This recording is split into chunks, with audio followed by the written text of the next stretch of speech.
गणपती बाप्पासोबत मोरया का म्हटले जाते याविषयी फार कमी लोकांना कदाचित माहिती असावे। गणपती बाप्पासोबत मोरया शब्द कुठून जुळून आला यामागे जुनी कथा आहे। महाराष्ट्रातील पुणे शहरापासून 15 किलोमीटर अंतरावर असलेल्या चिंचवड गावातील ही कथा आहे। 1375 मध्ये जन्मलेले मोरया गोसावी हे श्री गणेशाचे एक परम भक्त होते। मोरया गोसावी कोणत्या शतकात होऊन गेले यात अनेक मतमतांतरे आहेत। वैदिक शिक्षण पूर्ण केल्यानंतर गुरु योगीराज सिद्ध यांच्या आदेशानुसार मोरया गोसावी यांनी 42 दिवस थेऊर येथे जाऊन कठोर तपश्चर्या केली। ही तपश्चर्या बघून मोरया गोसावी यांना थेट गणपतीचं दर्शन झालं असं सांगितलं जातं। आईवडिलांच्या मृत्यूनंतर मोरया गोसावी हे पिंपरी चिंचवडच्या नदीच्या तीरावर आश्रम बांधून राहू लागले।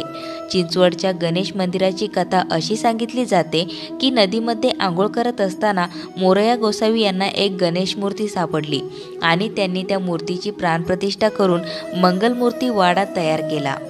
मयुरेश्वर गणेश मंदिर महाराष्ट्रातील अष्टविनायक गणपतींपैकी एक आहे। असे सांगितले जाते की वयाच्या 117 वर्षापर्यंत मोरया गोसावी नियमितपणे मयुरेश्वर मंदिरात जात राहिले, परंतु वृद्धपणामुळे त्यांना मंदिरात जाणे शक्य होईना। यामुळे मोरया गोसावी नेहमी दुखी राहत होते। एके दिवशी श्री गणेशाने त्यांना स्वप्नात दर्शन देऊन सांगितले की उद्या तुला स्नान करताना मी दर्शन देईल। दुसऱ्या दिवशी चिंचवडच्या कुंडामध्ये मोरया गोसावी स्नानासाठी गेले। कुंडामध्ये डुबकी लावून बाहेर येताना त्यांच्या हातामध्ये श्री गणेशाची एक छोटी मूर्ती होती। देवांनी त्यांना दर्शन दिले। ही मूर्ती मोरया गोसावी यांनी मंदिरात स्थापित केली। त्यानंतर यांची समाधीही तेथे बांधण्यात आली। हे ठिकाण मोरया गोसावी मंदिर नावाने ओळखले जाते। गणपतीसोबत येथे मोरया गोसावी यांचे नाव अशा प्रकारे जोडले गेले आहे की लोक येथे फक्त गणपतीचा उच्चार न करता गणपती बाप्पा मोरया अवश्य म्हणतात। पुण्यातील याच गावापासून गणपती बाप्पा मोरया बोलण्यास सुरुवात झाली आणि आज देशभरात गणपती बाप्पा मोरया म्हटले जाते। गौरी गणपतीचे नाते काय? बऱ्याच मंडळींना हा प्रश्न पडतो की गौरी गणपती यांचं नातं काय आहे। बरीच मंडळी बऱ्याच भागांमध्ये गौरी ही गणपतीची बहीण आहे असं मानतात, तर बऱ्याच ठिकाणी गौरी ही गणपतीची आई आहे असे देखील मानतात। पण यामागे नक्की रहस्य काय, गणित काय हे सांगण्यासाठी हा आजचा व्हिडिओ तुमच्यासाठी खास आहे। वास्तविक पाहता गणपतीला गौरीनंदन असं देखील म्हटले जाते। गौरीनंदन म्हणजे पुत्र किंवा गौरीसूत असं देखील म्हटलं जातं। याचाच अर्थ असा आहे की गणपती हा गौरीचा पुत्र आहे, म्हणजेच मुलगा आहे।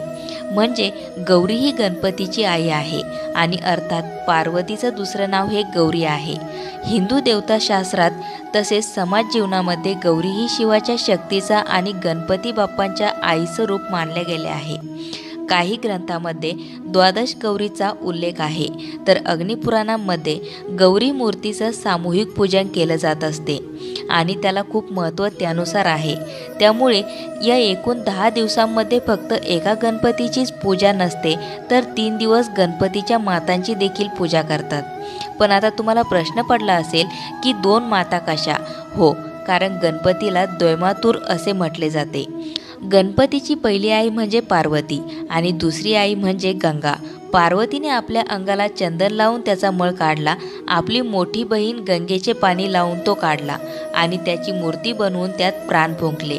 म्हणजेच एकंदरीत या 2 देव्यांचा अंश त्यात होता, म्हणून या गंगा आणि गौरी या दोन्ही गणपतीच्या माता आहेत। महालक्ष्मीच्या सणाच्या वेळेस या दोन्ही मातांना आपण ज्येष्ठा गौरी म्हणजेच गंगा आणि कनिष्ठा गौरी म्हणजे पार्वती म्हणून आवाहन करून त्यांची स्थापना करत असतो। सोबत जे बाळ कनिष्ठेच्या सोबत असतं ते म्हणजे विनायक, पण गणपती नाही, कारण पार्वतीने जेव्हा त्या मूर्तीत प्राण फुंकले होते तेव्हा ते बाळ होते। गणपतीला जेव्हा हत्तीचे मुख लावले गेले तेव्हा ते गणपती असे म्हटले गेले आणि या बाळाला विनायक म्हटलं गेलं। आता विनायक म्हणजे विनानायकाचं मूल, म्हणजे तो पतीशिवाय जन्माला आलेला आहे असा विनायक। मग आता प्रश्न असा पडतो की या गंगा आणि गौरी आहेत तर यांना महालक्ष्मी बसवल्या असं का आपण म्हणतो? तर याचे उत्तर म्हणजे लक्ष्मी, आणि लक्ष्मी म्हणजे समृद्धी आणि वैभव। या दोघी माताने गणपतीस जन्म देऊन एक प्रकारे वैभव आणलं। निर्विघ्नता संपूर्ण जगामध्ये निर्माण केली आणि म्हणून यांना महालक्ष्मी असं म्हणतात। भाद्रपद महिन्यात येणाऱ्या गौरींचं पूजन करून अखंड सौभाग्य प्राप्तीसाठी स्त्रिया हे व्रत करतात आणि हे व्रत 3 दिवस चालतं। खरं तर प्रत्येक प्रांतानुसार वेगवेगळ्या व्रत करण्याच्या पद्धती आहेत। आता पूजेत काही ठिकाणी धातूची प्रतिमा, तर काही ठिकाणी मातीची प्रतिमा, काही ठिकाणी तर कागदावर महालक्ष्मीचे चित्र काढून आणि काही ठिकाणी नदीकाठचे 5 खडे आणून त्याचं गौरीपूजन म्हणून केलं जातं। तर काही ठिकाणी 5 मडक्यांची उतरण रचून त्यावर गौरीचा मुखवटा बसवतात। काही ठिकाणी सुवासिक फुलं या ऋतूत येणाऱ्या वनस्पतींची रोपं, तेरड्याची रोपे एकत्र बांधून त्यांची प्रतिमा बनवतात आणि त्यावर मातीचा मुखवटा चढवतात। त्यानंतर त्या मूर्तीला साडी नेसून अलंकाराने ती मूर्ती सजवतात। मग एक दिवस आव्हान, स्थापना, दुसऱ्या दिवशी भोजन आणि तिसऱ्या दिवशी विसर्जन अशा पद्धतीने या महालक्ष्मी गणेशासहित आपल्याकडे बसत असतात। तर अशा प्रकारे 3 दिवस आनंद, उत्साह, हर्ष, उल्हासासह हे महालक्ष्मीचे 3 दिवस कसे जातात हे आपल्याला कळतसुद्धा नाही। तर अशा प्रकारे आज आपण गौरी, गणपती, पार्वती आणि महालक्ष्मी यांचे सविस्तर नाते काय आहे हे आजच्या व्हिडिओमध्ये जाणून घेतले। अशाच नवनवीन माहिती व्हिडिओसाठी मंगलम या चॅनलला सबस्क्राईब करून बेल आयकॉनला जरूर प्रेस करा।